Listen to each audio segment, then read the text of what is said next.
Futbol tarihinin en unutulmaz sol ayaklarından biri. Gücüyle, hızıyla ve o efsanevi frikikleriyle adını tarihe yazdıran bir isim. Roberto Carlos. Palmeiras'tan Real Madrid'e, oradan da Türkiye'ye uzanan bir yolculuk. Fenerbahçe formasıyla da gönlümüzü kazanan bu efsane, futbolun evrensel dilinde efsanevi sol bek denince akla gelen ilk isimlerden biri oldu. Ben Muhammed Ali Özdemir. Burası Futbolun Hikayeleri. Bugün Roberto Carlos'un hem Brezilya'dan Real Madrid'e hem de kalbimize uzanan yolculuğunun hikayesini anlatacağız. Videoya geçmeden önce kanalıma abone olmayı, videoyu beğenmeyi ve yorum bırakmayı unutmayın. Şimdi gelin Roberto Carlos'un hikayesini izleyelim. Başta futbol olmak üzere her sporda tarihin en iyisi kim tartışması yapılır. Herkesin başka bir fikri vardır. En iyi olma titri kimseye kolay kolay verilmez. En iyi futbolcu, en iyi kaleci, en iyi stoper, hepsi için verilebilecek onlarca farklı cevap vardır. Bu durumun istisnaları da yok değildir. Bazen öyle isimler çıkar ki onların en iyi olduğunu kimse inkar edemez. Roberto Carlos gibi. Brezilya'nın fakir mahallelerinden çıkıp gelen bu isim tarihin en iyi sol beki olarak hafızalara kazındı ve yıllardır da kimse onu oradan silemedi.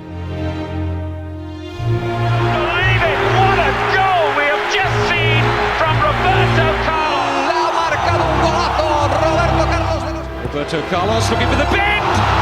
Roberto Carlos 57. dakika 3 oldu.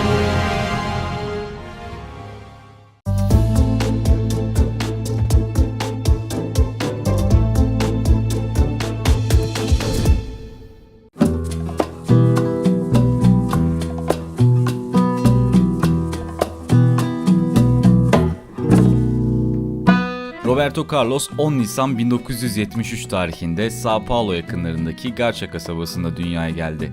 Anne babası kahve yetiştiriciliğiyle uğraşan fakir insanlardı. Tüm Brezilyalı çocuklar gibi o da ayağında futbol topuyla doğmuştu. Sokak aralarında maç yapmaktan hiç geri kalmıyordu. Ancak fakirlik hayatının göz ardı edilemez bir parçasıydı. Ailesine maddi olarak katkıda bulunmak zorunda olduğundan henüz 12 yaşındayken Torsao Cardeiro isimli bir tekstil fabrikasına çalışmaya başladı. Tabii ki aklı hep futboldaydı. İşten fırsat buldukça futbol oynamaya devam ediyordu. 15 yaşındayken São Paulo'nun Araras bölgesindeki União São João kulübüne katıldı ve alt yaş kategorilerinde forma giydi.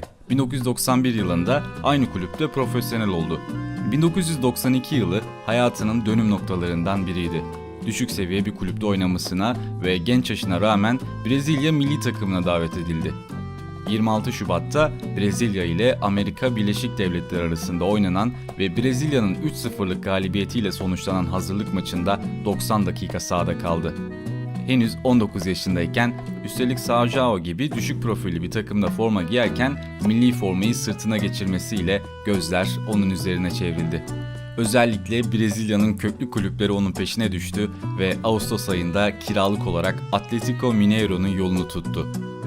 Onun katıldığı sırada kulüp bir Avrupa turu planlamıştı ve onu da bu plana dahil ettiler. A takım Güney Amerika genelinde düzenlenen Copa CONMEBOL'de mücadele ettiği için tura B takımı ile çıkıldı. Bu tur aynı zamanda genç oyuncuları denemek için mükemmel bir fırsattı.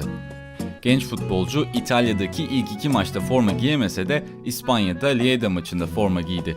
Diğer 2 maçta da kadroda yer aldı. Başka bir kıtanın futbolunu görme imkanını sağlayan bu organizasyon için Roberto Carlos 2014 yılında şu sözleri söyledi. Bu kariyeri oynadığım tüm kulüplere borçluyum. Hatta Araras'ta oynadığım küçük União São João bile. Çünkü kökenlerimizi unutmamalıyız. Ama İspanya'ya gelmemi bana 1992'de ülke turunda takım için mücadele etme fırsatı veren Atlético Mineiro'ya borçluyum.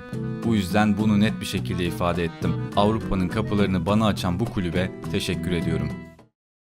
1993 yılında Palmeiras'a transfer olan genç futbolcu burada arka arkaya 2 sezon Brezilya Ligi şampiyonluğunu yaşadı.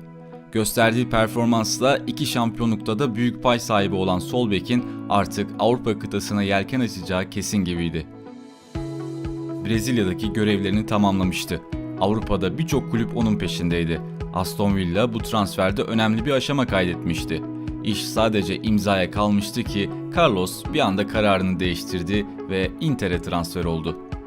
Yeni adresi İtalya'ydı. Inter formasıyla 30 Serie A, 2 İtalya Kupası ve 2 UEFA Kupası maçında toplamda 7 gol 2 asistlik bir performans gösterdi. Inter için oldukça kötü bir sezon olmuştu. UEFA Kupası'nda ilk turda Lugano'ya elenen takım ligi de 7. sırada bitirmişti. Bu kötü sezon genç futbolcunun Inter için oynama isteğini kaybetmesine neden oldu. Ayrıca teknik direktör Roy Hodgson'la da sorunlar yaşamıştı. İngiliz teknik adam onu kanatta kullanmak istiyor ancak o sol bek oynamakta ısrar ediyordu. Carlos kulübün sahibi Massimo Moratti ile görüşerek bu sorunu çözmesini istedi. Çözüm bulamayınca da tek çare kulüpten ayrılmak oldu. Yalnızca bir sezon forma giydiği Inter'den sezon sonunda ayrıldı ve 6 milyon euro bonservis bedeliyle Real Madrid'in yolunu tuttu. Real Madrid'in başına getirilen Fabio Capello, Carlos'un transfer edilebileceğini hiç düşünmemişti. Kulüp başkanı Lorenzo Sanz'la görüştükten hemen sonra harekete geçti ve 24 saat içinde kulüp yıldız sol beki kadrosuna kattı. 3 numaralı formayı sırtına geçiren Brezilyalı futbolcu bu formayı 11 sezon boyunca üzerinden çıkarmayacaktı. İlk senesinde La Liga'da 37 maça çıkan yıldız isim 5 gol 8 asistlik performansıyla takımın şampiyon olmasında büyük pay sahibi oldu ve İspanya'daki ilk sezonunu şampiyonlukla taçlandırdı. Aynı sezon İspanya Süper Kupası'nı da müzesine götüren kulüp bir sonraki sezonsa Şampiyonlar Ligi Kupası'nı havaya kaldırdı. Tüm bu başarılarda büyük pay sahibi olan Carlos, Real Madrid'in vazgeçilmez isimlerinden biriydi artık. Bu arada Brezilya milli takımının da değişilmezleri arasına girdi. 1996-97 ve 1998-99 yıllarında milli takım formasıyla 2 Copa Amerika şampiyonluğu yaşadı. 2000 yılına kadar Real Madrid formasıyla 2 Şampiyonlar Ligi, 1 La Liga, 1 İspanya Süper Kupa ve bir de Dünya Kupa Galipleri Kupası kazanan Carlos, 2000 yılından itibaren dünya futboluna damga vuracak bir isimle Florentino Perez'le çalışacak ve kupalardan kupalara koşacaktı. Florentino Perez'in kulübün yeni başkanı olmasıyla birlikte Real Madrid yeni bir döneme girdi. Perez'in her sene dünyadaki en iyi futbolcuyu transfer etme politikasıyla birlikte kulüp adeta bir yıldızlar geçidine dönüştü. Bu kadro dünya futbol tarihinde Los Galacticos olarak anılacaktı. Birer yıl arayla Figo, Zidane, Ronaldo, Beckham ve Owen'ı kadrosuna katan İspanyol devi tarihin en pahalı kadrosuna sahip olmuştu. Bu kadronun sol beki aynı isme emanetti. Çünkü o zaten mevkisinde dünyanın en iyisiydi. Her biri ayrı bir yıldız olan bu kadro, Perez'in istifasını sunduğu 2006 yılına kadar bir Şampiyonlar Ligi, 2 La Liga, bir UEFA Süper Kupa ve bir de İspanya Süper Kupası şampiyonluğu yaşadı. Los Galacticos'un sol beki bu dönemde forma giydiği 247 maçta 32 gol, 49 asistlik performans sergileyerek kazanılan tüm kupalarda önemli bir pay sahibi oldu. Sol kanat bütünüyle ona emanet edilmişti. Dönemin Real Madrid teknik direktörü Vicente Del Bosque onun hakkında şunları söylüyordu. Roberto Carlos sol kanadın tamamını tek başına kapatabilir. Carlos'un bu dönemdeki başarısı sadece kulübüyle sınırlı değildi. Brezilya milli takımıyla 2002 Dünya Kupası'nda şampiyonluğa ulaşan yıldız sol bek dolabında eksik kupa bırakmamaya yemin etmiş gibiydi. Bu şampiyonlukla birlikte Brezilya 5. Dünya Kupası'nı kazanarak bu alanda rekoru eline alırken bu kupa Brezilya'nın kazandığı son Dünya Kupası oldu. 2006-2007 sezonuna girilirken kulübün başkanı Florentino Perez değildi. Brezilyalı yıldız ise kontratının son senesindeydi. Kimsenin aklında ayrılık ihtimali yoktu. Ancak Mart ayına gelindiğinde işler değişti. Şampiyonlar Ligi son 16 turunda Bayern Münih'le karşılaşan Real Madrid ilk maçı sahasında 3-2 galip tamamlamıştı. Ancak deplasmandaki maçın henüz başında Roberto Carlos'un kontrol edemediği bir pas Roy Mackay'in turnuva tarihinin en hızlı golünü atmasıyla sonuçlanmış ve İspanyol ekibi sahadan 2-1 mağlup ayrılarak elenmişti. Yenilginin temel sebebi olarak onun bu hatasının görülmesi ve sert eleştirilere maruz kalması halihazırda 33 yaşında olan bir yıldız futbolcunun Real Madrid'de devam etme arzusunu azaltmıştı. Üstelik Madrid ekibi sezonun başında Fluminense'den genç sol bek Marcelo'yu kadrosuna katarak o pozisyonda bir değişim istediğini göstermişti. Tüm bunların üzerine tarihin en iyisi Real Madrid'le yeni bir sözleşme imzalamamaya ve yeni bir maceraya atılmaya karar verdi. Sezon sonunda kulüp 30. La Liga şampiyonluğuna ulaşırken 11 sezon formasını giyen yıldızına veda ediyordu.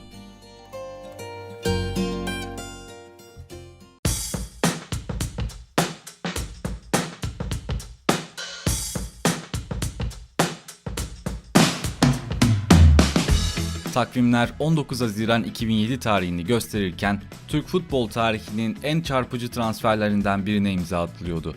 11 sezon Real Madrid formasını terletmiş, sayısız kupa kazanmış Roberto Carlos, Fenerbahçe ile 2+1 yıllık sözleşme imzaladı. Son şampiyon, yeni transferine binlerce taraftarın önünde imza attırarak harika bir karşılama yaptı. Taraftarın coşkusuna daha maça çıkmadan tanık olan Brezilyalı yıldız imza töreninde şu sözleri söyledi.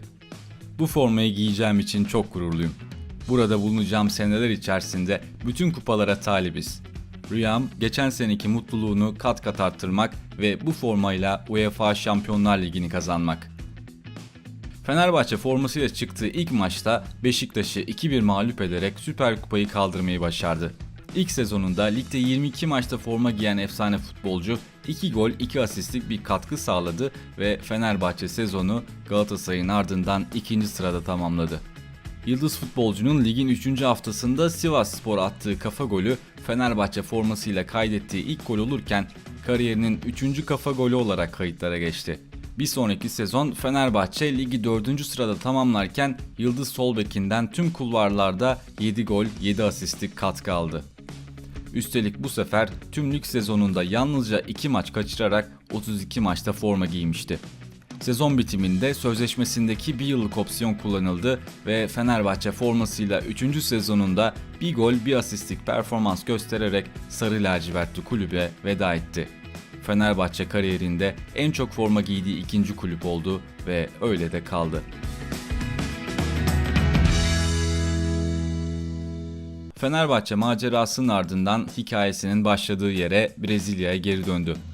Real Madrid'den takım arkadaşı Ronaldo ile birlikte Corinthians'a imza atan efsane golcü 15 yıllık aranın ardından yeniden ülkesindeydi. Kulübü sezonu 2. sırada tamamlarken 1 gol 7 asistlik katkı verdi. 3 Şubat 2011'de Toluma'ya elendikleri Copa Libertadores maçının ardından taraftarlardan tepkiler alan Carlos, can güvenliğinin olmadığı gerekçesiyle takımdan ayrıldı ve yeniden Avrupa'ya döndü. 11 Şubat'ta 2,5 yıllığına Anji Moaçkale'ye imza atarak Rus ekibinin kadrosuna dahil oldu. Yeni bir proje olan bu kulüpte 28 maçta forma giydi. Ancak Rusya macerasında 2 kez ırkçılığa maruz kaldı.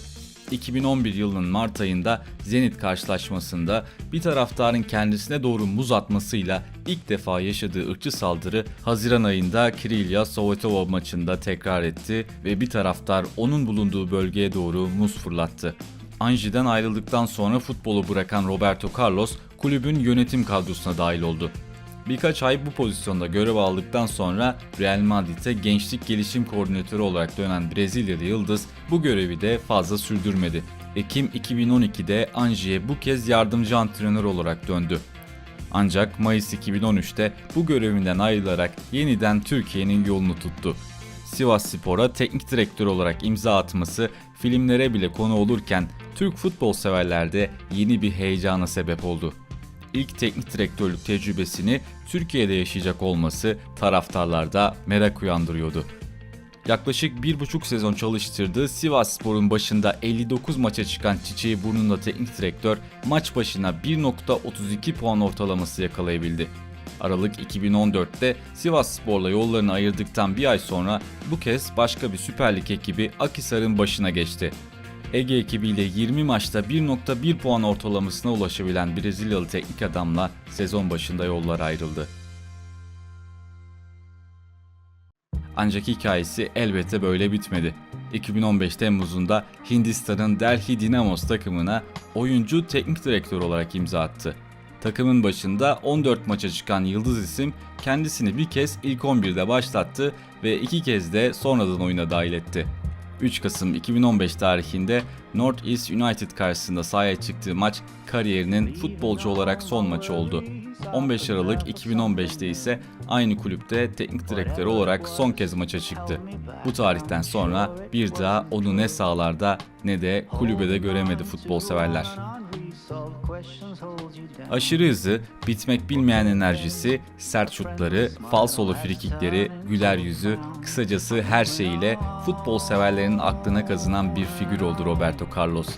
Brezilya'da, İspanya'da, Türkiye'de, kısacası gittiği ve gitmediği her yerde taraftarlar tarafından çok sevildi. O da bu sevgiyi karşılıksız bırakmadı. Hep üst düzey performanslar verdi onu izleyenlere. Öyle ki bugün kime sorarsanız dünyanın en iyi sol beki olarak onun adını verir. Sol bek denince akla ilk önce onun adı gelir. Roberto Carlos. The landscape changes around me, on and on I feel I'm lost.